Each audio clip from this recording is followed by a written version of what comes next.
सबको जय यीशु की। मैं हूं फादर फ्रांसिस पिंटो।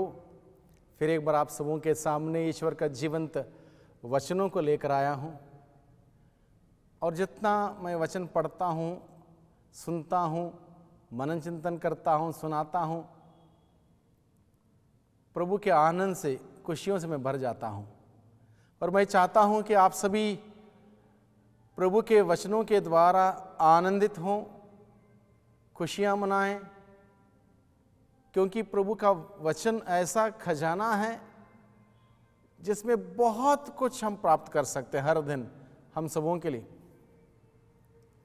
प्रभु अपने वचनों के द्वारा हर दिन हम सबों से बातें करता है, हमें प्रेरित करता है, हमें अपने करीब बुलाता है।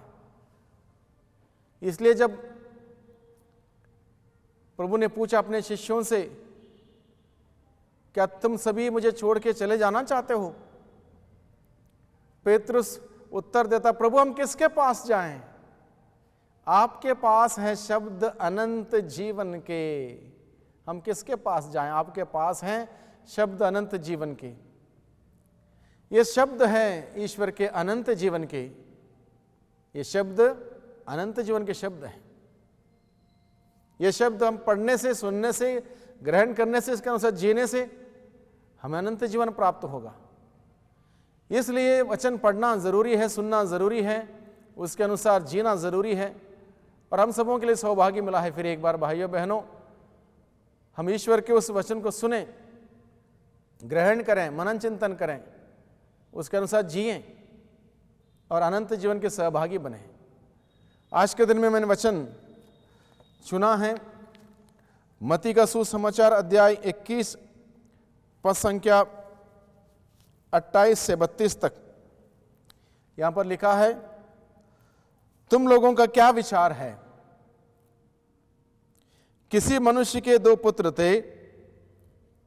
उसने पहले के पास जाकर कहा, बेटा जाओ, आज दागबारी में काम करो। उसने उत्तर दिया, मैं नहीं जाऊंगा। किंतु बाद में उसे पश्चाताप हुआ और वह गया। पिता ने दूसरे पुत्र के पास जाकर यही कहा। उसने उत्तर दिया, जी हां पिताजी, किंतु वह नहीं गया। दोनों में से किसने अपने पिता की इच्छा पूरी की? उन्होंने ईसा को उत्तर दिया, पहले ने। इस पर ईसा ने उनसे कहा, मैं तुम लोगों से यह कहता हूं, नाकेदार और वेश्याएं तुम लोगों से पहले ईश्वर के राज्य में प्रवेश करेंगे।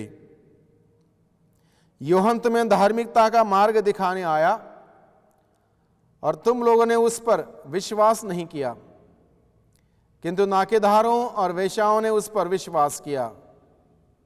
यह देखकर तुम्हें बाद में भी पश्चाताप नहीं हुआ और तुम लोगों ने उस पर विश्वास नहीं किया। प्रभु का सुसमाचार। प्रभु क्रिस्त में प्यारे भाइयों बहनों, आइए हम सभी इस वचन पर विचार करें जो हमें अभी अभी सुना है। 2 बेटे, दोनों से पिता एक ही काम बताता है। क्या काम है? पहले से जाके बताता है, बेटा जाओ दागबारी में जाके काम करो। वो क्या उत्तर देता है? मैं नहीं जाऊंगा। बाइबल बताता है बाद में उसका पश्चाताप हुआ, मुझे पिता से ऐसी बात नहीं करनी चाहिए थी, मना नहीं करना चाहिए था। पश्चाताप हुआ, बाद में वो गया, दागबारी में जाके काम किया उसने।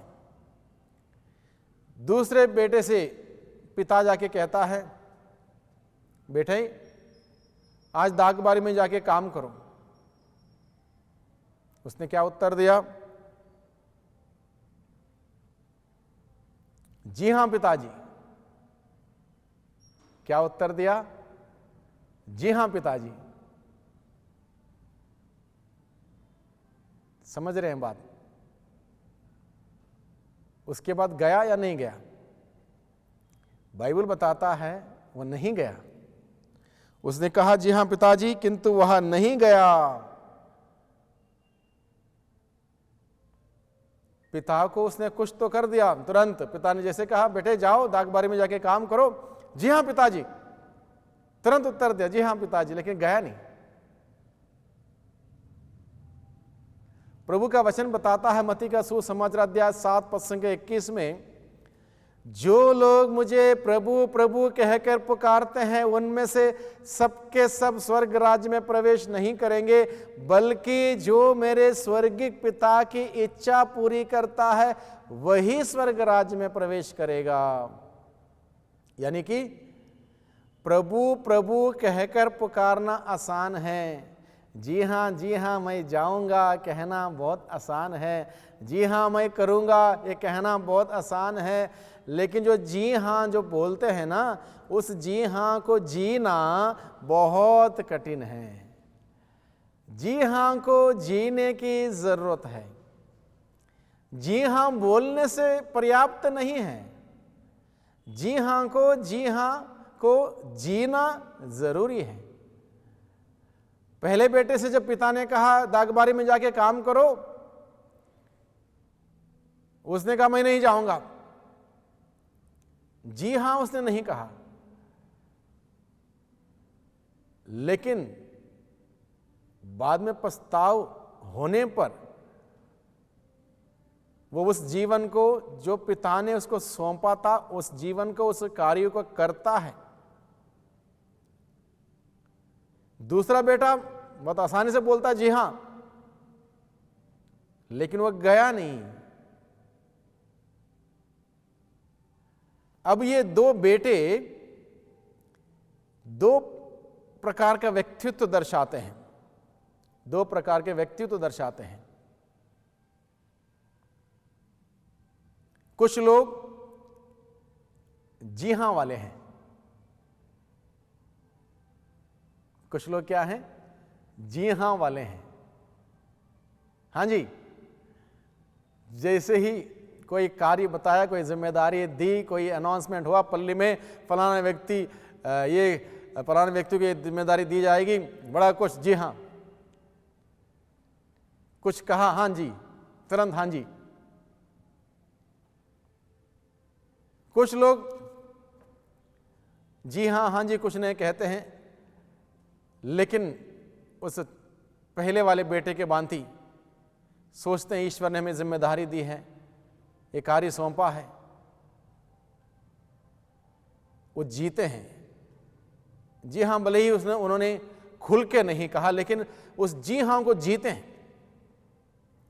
और प्रभु उन दोनों का उदाहरण प्रस्तुत करने के बाद पूछता है, किसने अपने पिता की इच्छा पूरी की? लोगों ने उत्तर दिया निश्चित रूप से पहले ने, बिल्कुल सही। जी हां बोलने से पर्याप्त नहीं, प्रभु प्रभु कहने से पर्याप्त नहीं। प्रभु कहता, जो मेरे स्वर्गीय पिता की इच्छा पूरी करता है वही स्वर्ग राज में प्रवेश करेगा। स्वर्ग राज में प्रवेश करने के लिए जी हां जी हां जी हां बोलने से काफी नहीं है, जी हां को जीने की जरूरत है। यही सिंपल बात प्रभु हमें बताता है, जी हां को जीने की जरूरत है, अपने जीवन में जीने की जरूरत है जी हां को। क्या आपने कभी जी हां कहा और नहीं किया हो? क्या आपने कभी जी हां कहा और नहीं जिया हो? याद कीजिए।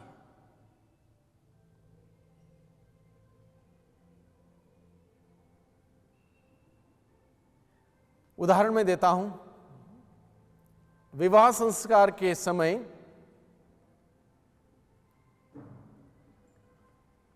लड़का और लड़की दोनों इस बात का करार करते हैं, घोषणा करते हैं। लड़की बोलती है, सुख में और दुख में मैं आपको अपनी जीवन साथी मानती हूं और सुख में दुख में आपके साथ सदा ही आपकी विश्वासी जीवन संगिनी बनी रहूंगी, एक वादा। वैसे उसी प्रकार से लड़का भी करता है, वो वादा करता है, जी हाँ बोलता है उसके लिए कि मैं आपका आदर सम्मान करूंगा, सुख दुख में आपके साथ आपका विश्वास जीवन साथी बना रहूंगा। जी हाँ हो गया वहां पर, जी हाँ जी हाँ, हाँ जी हाँ जी हो गया। शादी के 2 साल के बाद, 3 साल के बाद, 5 साल के बाद, 8 साल के बाद, 10 साल के बाद जी हाँ भी भूल जाते हैं बहुत सारे लोग, हाँ जी भी भूल जाते हैं बहुत सारे लोग। किस बात के लिए जी हाँ कहा उस वक्त जब विवाह संस्कार ग्रहण कर रहे थे, टोटली भूल गए, याद ही नहीं। बाद में कितनी समस्या है,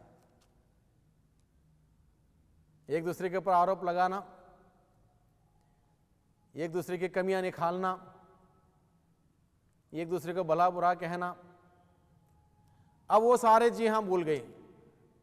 सुख में दुख में मैं आपकी विश्वासी संगिनी बनी रहूंगी, आपका विश्वासी जीवन साथी बना रहूंगा। सुख में दुख में हार में जीत में सारी परिवेश में सारी परिस्थिति में मैं आपके साथ हूं। ये जी हाँ उस वक्त याद नहीं है, भूल चुके हैं,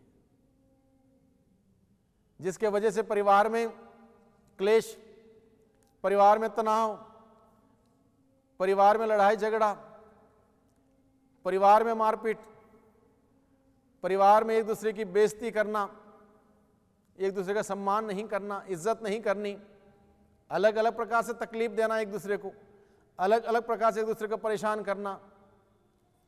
जब जी हां नहीं जिया जाता है, ये सब बातें होती हैं। बपतिस्मा संस्कार के दौरान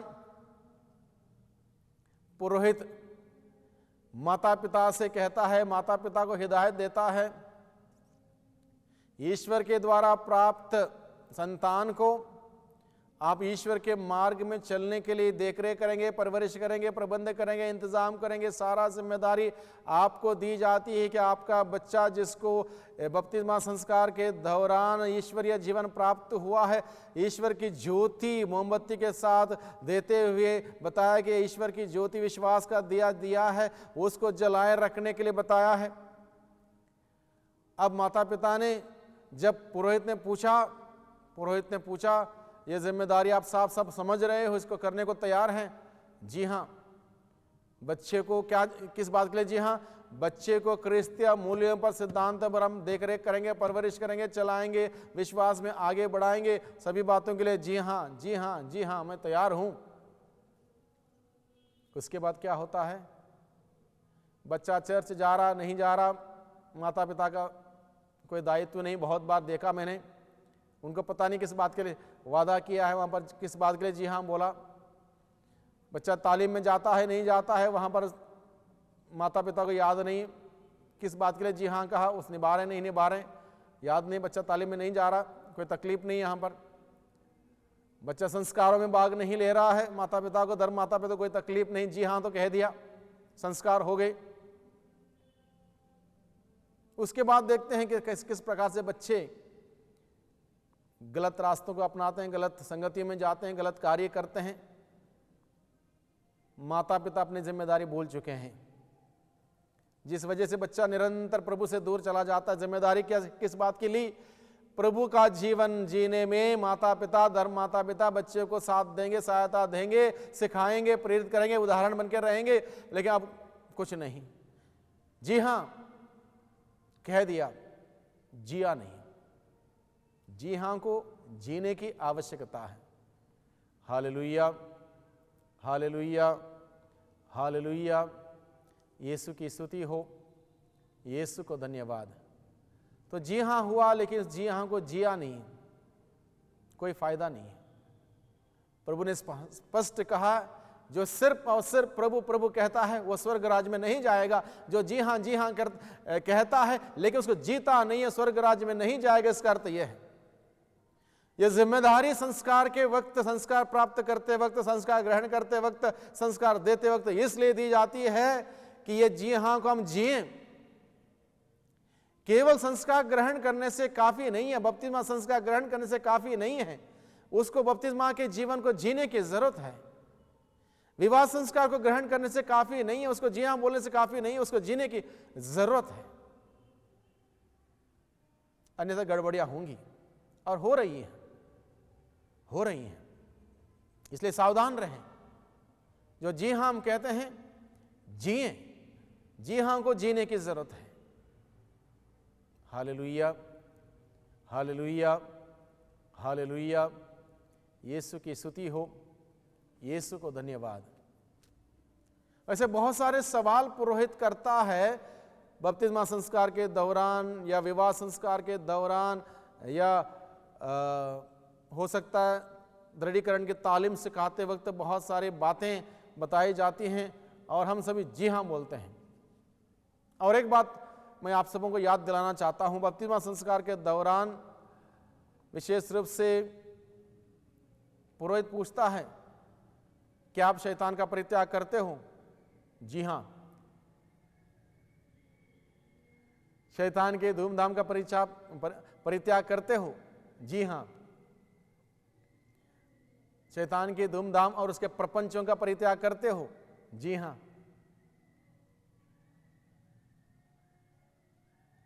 कितने आसानी से हम लोग बोल देते हैं जी हां। मैंने एक बार एक व्यक्ति से पूछा तो आपने जी हां कहा, वो बाद में पूछा, मैंने संस्कार होने के बाद पूछा, तो मैंने आपसे पूछा कि आप शैतान के धूमधाम और उसके प्रपंच का परित्याग करते हो? आपने क्या कहा? जी हां कहा। प्रपंच मतलब क्या आपको मालूम है? उसने कहा मुझे ये मालूम नहीं, मुझे इतना मालूम है, जी हां कहना है। उसने कहा मुझे जी हां कहना है, जी हां कह दिया, मुझे क्या पता ये क्या होता है। तो मैंने कहा बिना जाने बिना समझे आपने जी हां कह दिया, तो हमको बस यही कहना और क्या कहना है। मतलब ठीक है, कहना ठीक है, लेकिन जिस चीज को आप जानते नहीं हो, आपको पता नहीं है किस बात के लिए आप जिम्मेदारी ले रहे हो, तो जिम्मेदारी क्यों ले रहे हो? मैंने कहा। तो उसने बोला चलो आप बताइए। तो मैंने कहा मैं तो निश्चित रूप से बताऊंगा, क्योंकि आपको मालूम नहीं तो आप जिम्मेदारी नहीं ले सकते हो। मालूम नहीं है तो जिम्मेदारी नहीं ले सकते हो। बहुत सारे धर्म माता पिता को मैं जानता हूं जो चर्च का रिकॉर्ड जब देखते हैं और बच्चों से पूछते हैं तुम्हारे धर्म माता पिता कौन है, बच्चों को पता नहीं, क्योंकि वो छोटे थे। बच्चों के माता पिता से पूछते हैं इसका धर्म माता पिता कौन है, वो पता नहीं किसको बुलाया था उस दिन, वहीं पर थे, इसलिए हमने बोला कि खड़े हो जाओ। और इस प्रकार से बहुत सारे माता पिता धर्म माता पिता बन जाते हैं और जिम्मेदारी भी लेते हैं, उनको पता ही नहीं किस बात के लिए जिम्मेदारी ली है, क्यों जिम्मेदारी ली है, इसका अर्थ क्या है, इसका तात्पर्य क्या है, कुछ पता ही नहीं है। तो उस व्यक्ति को मैं समझा रहा था धूमधाम का मतलब क्या है और प्रपंच मतलब क्या। मैंने कहा प्रपंच मतलब 5 चीजें होती हैं, 5 चीजें, यानी कि 5 बुराइयां, काम, क्रोध, मोह, लोभ, अहंकार। तो हम सबसे क्या पूछा जाता है?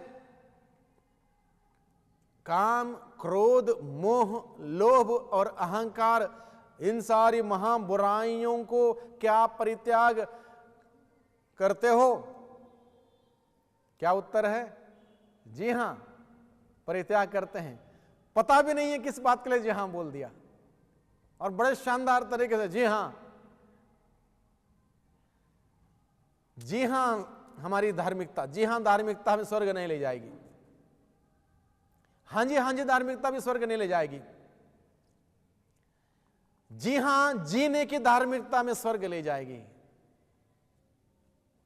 जी हां को जीने की जरूरत है भाइयों बहनों। जी हां बोलने से हम स्वर्ग नहीं जा सकते। इसलिए सुंदर उदाहरण के द्वारा प्रभु हमें सिखाता है, दोनों बेटों के जो उदाहरण के द्वारा हम किस प्रकार के हैं, पहले बेटे जैसे या दूसरे बेटे जैसे। पहले बेटे से पिता ने कहा जाओ आज दागबारी में जाके काम करो, मैं नहीं जाऊंगा। उसने उत्तर दिया मैं नहीं जाऊंगा।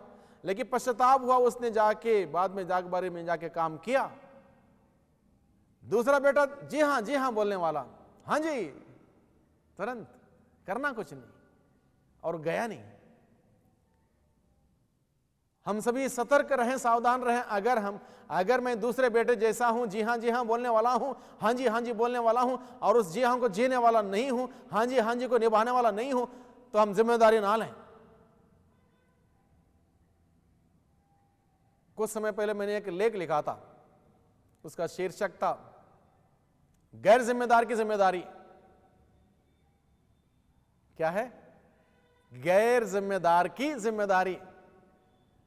जो व्यक्ति खुद ही इररिस्पॉन्सिबल है, वो रिस्पॉन्सिबिलिटी लेता है।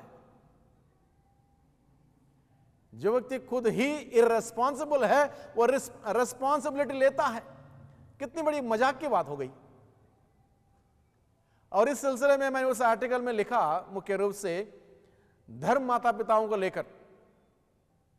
धर्म माता पिता किसी बच्चे के लिए खड़े हो जाते हैं संस्कार के समय, खड़े होके अपने हाथ से पुरोहित के द्वारा दिया हुआ उस दिया को, उस मोमबत्ती को, उस ज्योति को लेते हैं, और पुरोहित बोलता है इसको ग्रहण कीजिए, आप अपने सुपुत्र को दीजिए, और इसको जलाए रखना यह आपका फर्ज है, कर्तव्य है, और उसकी जिम्मेदारी लेते हैं। उसके बाद उन माता पिता को, धर्म माता पिता को, उसके बाद उन धर्म माता पिता को यह भी पता नहीं किस बच्चे के लिए उन्होंने जिम्मेदारी ली है।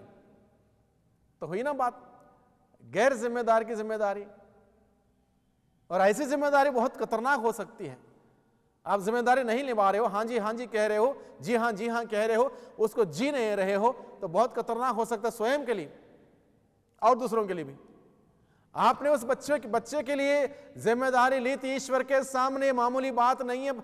बपतिस्मा संस्कार के द्वारा उस जिम्मेदारी को ली है, ईश्वर के सामने आप जिम्मेदार। उस बच्चे के लिए, बच्चे को ईश्वरीय रास्ते में आगे बढ़ाने की जिम्मेदारी आपने ली, ईश्वरीय मूल्यों से, सिद्धांतों से आगे बढ़ाने की जिम्मेदारी आपने ली, और उसके लिए आप खड़े हुए वहां पर बपतिस्मा संस्कार के दौरान, और उस मोमबत्ती को जो पुरोहित के हाथ से आपने लिया है, इस बात को, इस दिया को जलाए रखेंगे, और इस प्रकार से वादा किया। उसके बाद वो जी हाँ कहां गया?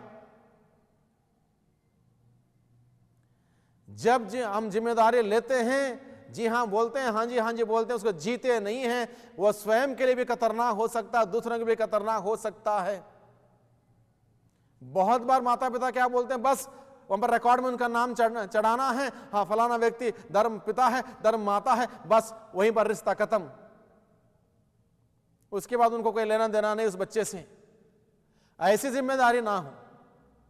प्रभु कहता है जो जी हाँ कहता, हाँ जी कहता है, वह स्वर्ग राज्य में प्रवेश नहीं करेगा। जो मेरे स्वर्गीय पिता की इच्छा को पूरी करता, जो जी हाँ को जीता है, वो स्वर्ग राज्य में जाएगा।